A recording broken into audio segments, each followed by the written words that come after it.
calls you away. He does not call you into the crowd. He calls you out of it. He pulls you from the very places where your heart once rested. The people you thought you could not live without, the attachments that once defined your security. Why? Because destiny cannot grow in the soil of dependency.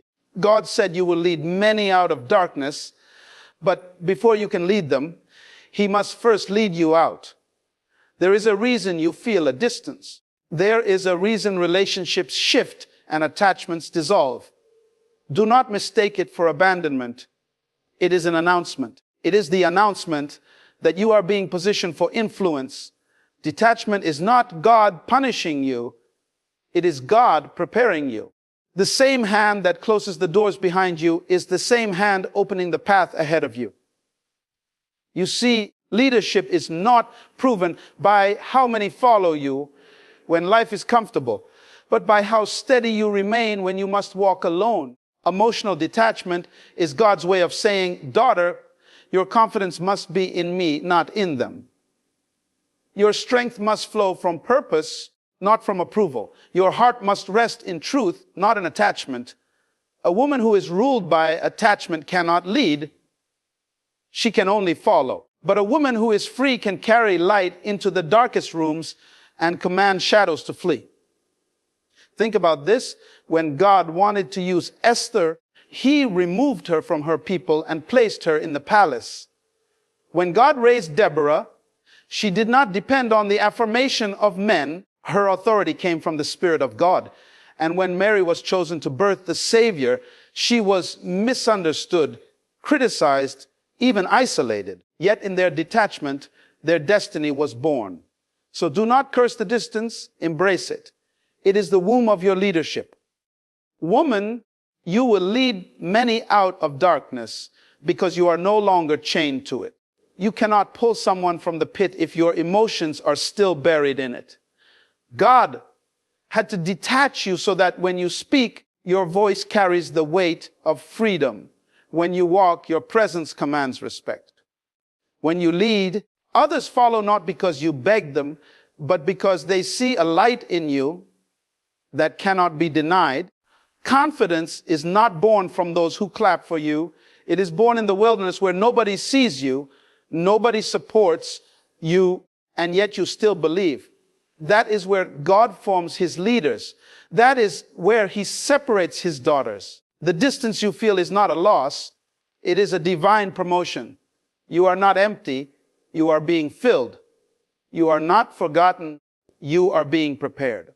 Woman, remember this truth: light cannot mix with darkness. The oil of your influence cannot be poured into contaminated vessels. That is why God had to separate you. Is why He taught you emotional and spiritual detachment, because He is raising you as a leader who will not compromise, who will not bend under pressure, who will not depend on the applause of men. You will lead many out of darkness because God has already led you out. Separation is never comfortable.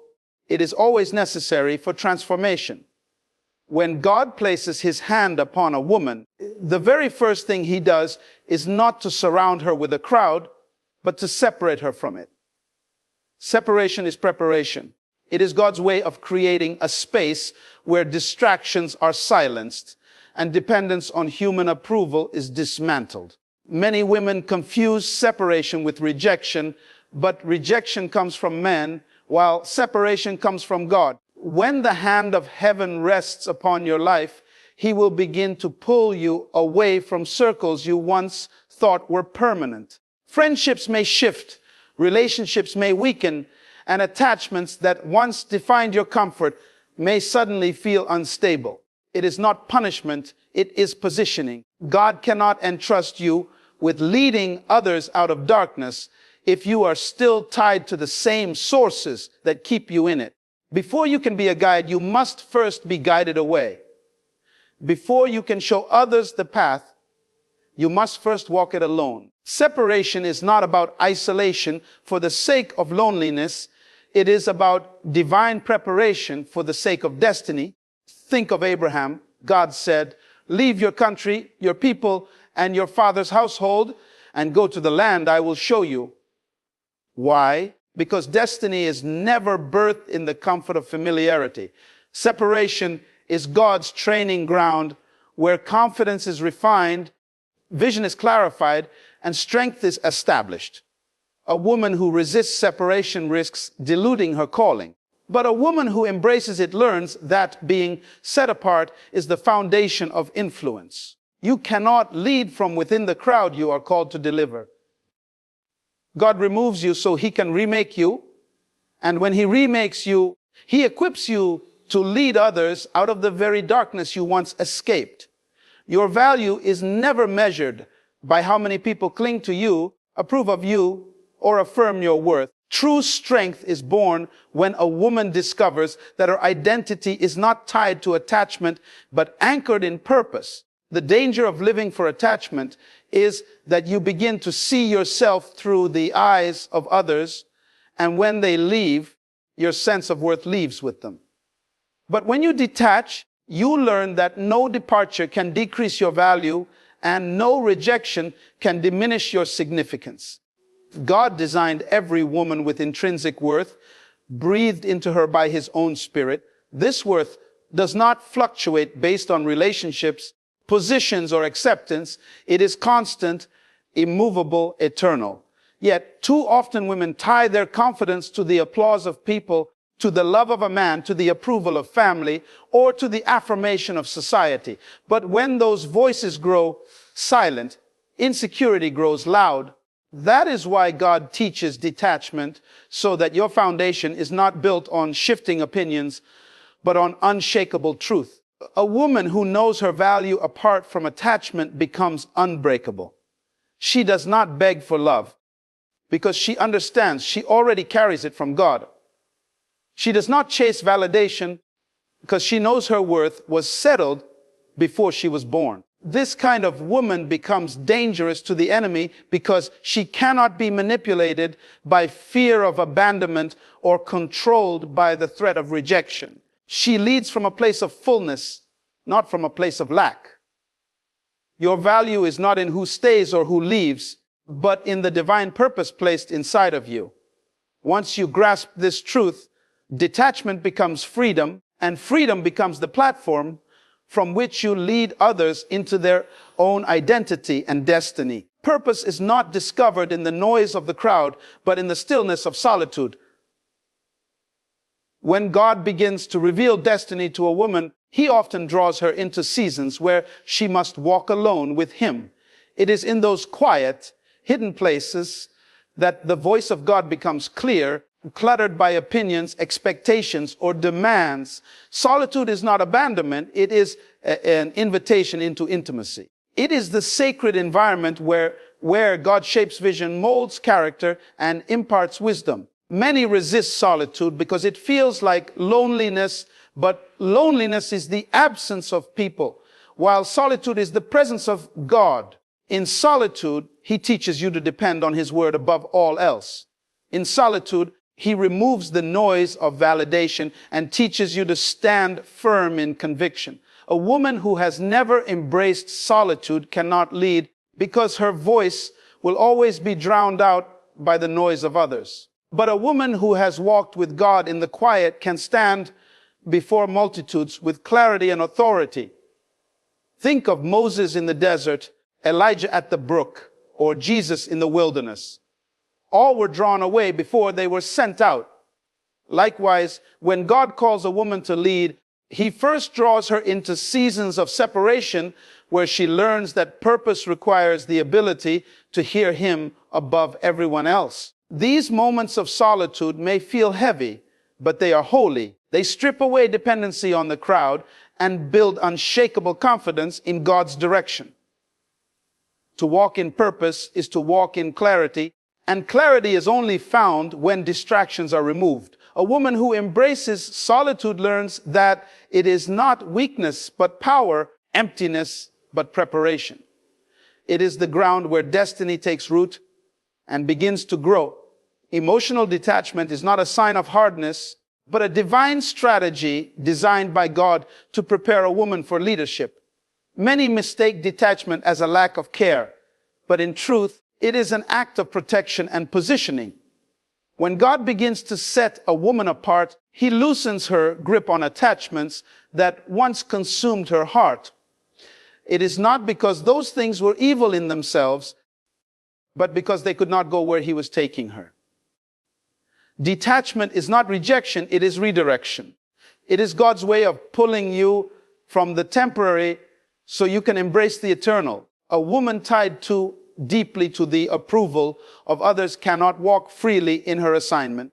Every move she makes would be filtered through fear of loss or the need for validation. God detaches so that her spirit is no longer chained to people, but aligned with his purpose. When you are emotionally detached, you love without being controlled, you serve without being enslaved, and you give without losing yourself.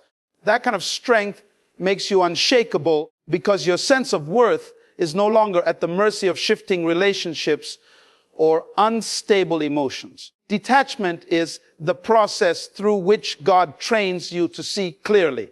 When your heart is no longer bound, your vision sharpens. You begin to discern opportunities with wisdom and recognize traps disguised as blessings. Detachment allows you to stand firm in seasons where others are falling apart because your stability is not rooted in who is with you, but in the one who sent you. This strategy is the unseen hand of God quietly shaping you, preparing you, and building resilience. It is his way of ensuring that when you lead others, you are not swayed by emotion, but grounded in divine purpose. Confidence is not cultivated in the ease of comfort, but in the crucible of challenges where everything familiar is stripped away. When God is preparing a woman to lead, he does not place her first in palaces, but in wildernesses. It is in those hidden, difficult seasons that confidence is born, because true confidence is not the absence of fear, but the presence of faith. A woman who has stood in barren places, unsupported and unseen, and yet continued to believe, emerges with a strength that cannot be shaken by circumstances. In the wilderness, you are forced to discover that your survival does not depend on human hands, but on divine provision. You learn that your worth is not attached to applause, but to the God who sustains you. This is why many women who carry great destinies often go through long seasons of silence, misunderstanding, and isolation. God uses those very experiences to strip away false securities and build a confidence that is unbreakable. Think of David tending sheep, Esther being prepared in secret, or Ruth walking through fields of uncertainty. Their greatness was not forged in moments of ease, but in hidden seasons where they had to trust when nothing made sense.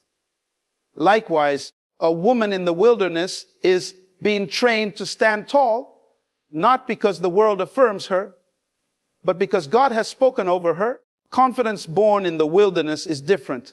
It is not loud, it is steady. It is not boastful, it is grounded. It does not crumble when tested because it was built in fire. And when such a woman rises to lead, her voice carries authority, her presence commands respect, and her life testifies that confidence formed in hidden places can sustain greatness in public places. Leadership always requires distance. A woman cannot pull others out of darkness if she is still bound by the same chains. To lead, you must first stand apart, because influence flows from distinction, not imitation. When God calls a woman to leadership, he does not merge her into the crowd. He separates her from it. This distance is not meant to create pride, but to preserve clarity. It is in that sacred distance that vision is cultivated and strength is refined. Many resist the distance because they crave belonging, but belonging can become bondage when it ties you to places God is calling you to leave. If you remain too close to what is familiar, you risk becoming entangled in the very struggles you are called to deliver others from. God creates distance not to isolate you forever, but to elevate you above the noise so you can see what others cannot, A leader must walk where others fear, think on levels others ignore, carry wisdom that cannot be diluted by compromise. Think of Noah building an ark when the world mocked him, or Joseph holding to his dream while his brothers betrayed him. Their distance was painful, but it was necessary for their assignment. Likewise, when God calls a woman to lead, he draws her out of old environments so that her voice is not drowned by the voices of the crowd. Distance does not diminish compassion. It strengthens authority. It allows you to love people without being trapped by their dysfunction, to guide them without being consumed by their darkness.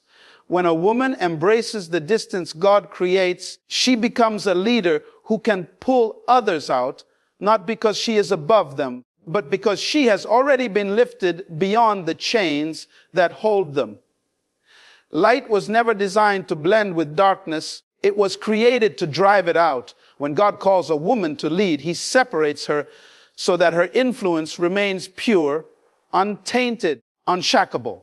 Darkness is subtle. It seeps in through compromise, through misplaced attachments, through the desire to fit in. But a woman called by God cannot afford to dim her light just to be accepted by the crowd. She must remain distinct, radiant, and steadfast, because her assignment is not to conform, but to transform.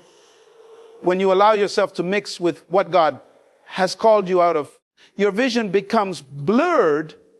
You begin to lose clarity and authority because the same chains you are meant to break start binding you again. That is why separation is necessary. It is God's way of protecting the purity of your calling. Light must shine from a higher place so it can illuminate what is hidden in the shadows. A woman who understands this truth does not fear being set apart. She embraces it as the very proof of her leadership. Jesus declared, "You are the light of the world. A city on a hill cannot be hidden." Notice he did not say a light under a basket or a lamp lost in the crowd, but a city elevated where all can see. Leadership demands that your life be visible, distinct, and unwavering.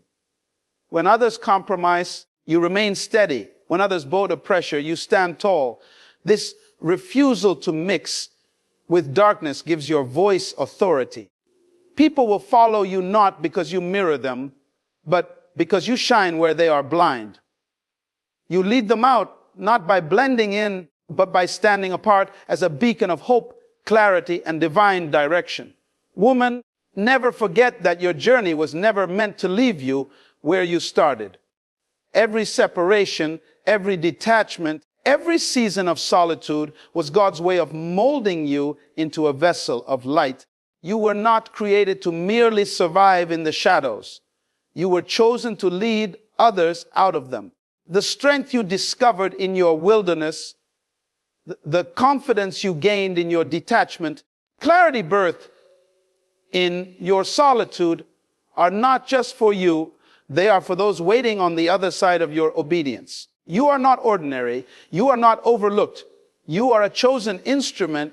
And when God says you will lead many out of darkness, he is declaring that your life will be a testimony of his power to transform.